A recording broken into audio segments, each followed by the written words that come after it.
Halo sahabat Undira, perkenalkan aku sama teman-teman aku ingin mempresentasikan kelompok penulisan makalah ilmiah dengan tema Bahasa Indonesia sebagai Penghala Ilmu Pengetahuan. Kita berasal dari Universitas Dian Nusantara, Kampus Tanjung Duren, Fakultas Ekonomi dan Bisnis, Prodi Manajemen. Untuk dosen pengampu kita itu ada Ibu Winarmi DRA, MPD, mata kuliah pastinya itu Bahasa Indonesia. Dan makalah ini disusun oleh aku sama teman-teman aku itu yang pertama ada saya sendiri, Murdani, Stefania Arta Repkasitorus, ada Deviana Putri Ratnasari, dan terakhir itu ada Harry Victor Immanuel Silaban. Yang pertama, kita lanjut ke pembahasan pendahuluan, lebih ke latar belakang. Karena bahasa memiliki peran sentral dalam kehidupan manusia, tidak hanya sebagai alat komunikasi, tetapi juga sebagai medium berpikir, mengekspresikan diri, dan juga mentransfer ilmu pengetahuan.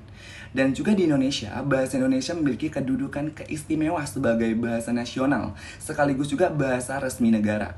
Namun, dalam konteks penyebaran ilmu pengetahuan, posisi bahasa Indonesia ini masih menghadapi tantangan besar nih, terutama karena dominasi bahasa asing, khususnya itu pasti bahasa Inggris. Pasti itu sangat-sangat pasti besti ya. Dan juga sebagai bahasa utama dalam publikasi ilmiah global, dalam era globalisasi dan kemajuan teknologi informasi, ilmu pengetahuan berkembang dengan sangat cepat. Akses terhadap ilmu pengetahuan menjadi kunci penting dalam kemajuan suatu bangsa.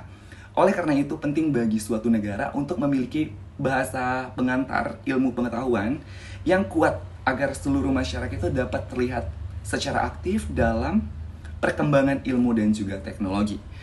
Seperti itu untuk pendahuluan atau latar belakang tentang bahasa Indonesia.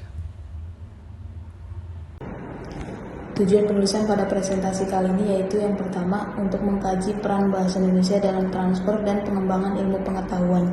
Yang kedua, untuk mengidentifikasi hambatan yang dihadapi dalam penggunaan bahasa Indonesia sebagai bahasa ilmiah. Kemudian yang ketiga, untuk memberikan rekomendasi dalam upaya memperkuat bahasa Indonesia sebagai bahasa penghala ilmu pengetahuan. Dengan tercapai tujuan ini, diharapkan presentasi kali ini dapat menjadi kontribusi dalam gerakan nasional literasi ilmiah dan penguatan bahasa sebagai bagian dari pembangunan bangsa.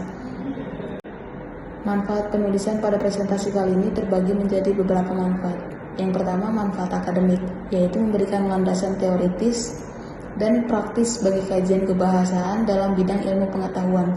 Kemudian menjadi referensi bagi mahasiswa, dosen, dan peneliti dalam memahami pentingnya bahasa Indonesia sebagai bahasa ilmu. Kemudian yang kedua yaitu manfaat kebijakan, yaitu memberikan rekomendasi kepada pemerintah, khususnya lembaga-lembaga terkait seperti Kemdikbudristek dan Badan Bahasa dalam merumuskan kebijakan pengembangan bahasa Indonesia sebagai bahasa ilmiah. Kemudian yang ketiga yaitu manfaat sosial, yaitu meningkatkan kesadaran masyarakat terhadap pentingnya kemandirian ilmiah melalui bahasa nasional. Kemudian mendorong keterlibatan masyarakat luas dalam produksi dan konsumsi pengetahuan berbasis bahasa Indonesia. Yang keempat yaitu manfaat pendidikan, yaitu membantu institusi pendidikan dalam merancang kurikulum yang memperkuat kemampuan menulis dan membaca ilmiah dalam bahasa Indonesia. Kemudian mendorong penerbitan bahan ajar dan referensi ilmiah dalam bahasa Indonesia agar lebih mudah diakses oleh peserta didik dari berbagai latar belakang. Kemudian yang terakhir yaitu manfaat budaya nasionalisme, yaitu menumbuhkan rasa bangga terhadap bahasa Indonesia sebagai media pengantar ilmu yang tidak kalah dari bahasa asing. Kemudian menjadikan bahasa Indonesia sebagai simbol kekuatan budaya bangsa yang mampu bersaing dalam dunia ilmu pengetahuan yang terus berkembang. Pembahasan masalah A. Peran bahasa Indonesia dalam ilmu pengetahuan. Bahasa Indonesia berperan sebagai penghubung antara ilmu pengetahuan dan masyarakat. Dalam pendidikan formal, bahasa ini digunakan di sekolah dan perguruan tinggi untuk menyampaikan materi ilmiah kepada peserta didik. Selain itu, bahasa Indonesia juga digunakan dalam berbagai publikasi nasional seperti jurnal, buku teks, dan artikel ilmiah. Namun demikian, sebagai besar publikasi ilmiah di tingkat internasional masih didominasi oleh bahasa Inggris. Hal ini menyebabkan keterbatasan akses bagi masyarakat Indonesia yang tidak menguasai bahasa asing. Tantangan bahasa Indonesia sebagai bahasa ilmiah.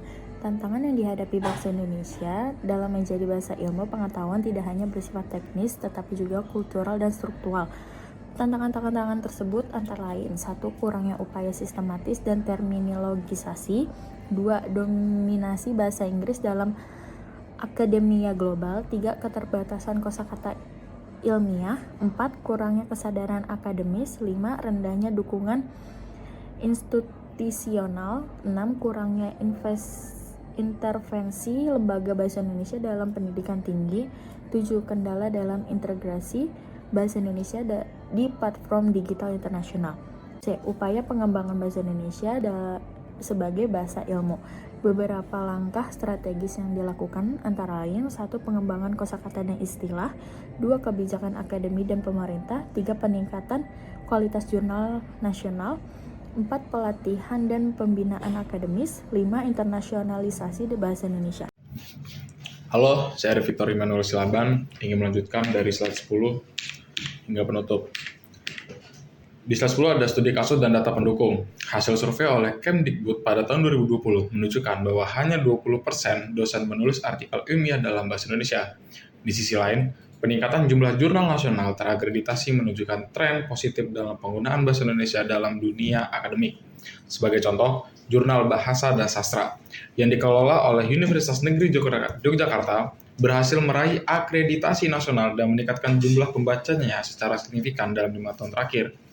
Ini membuktikan bahwa jurnal bahasa Indonesia dapat bersaing secara kualitas dan kuantitas.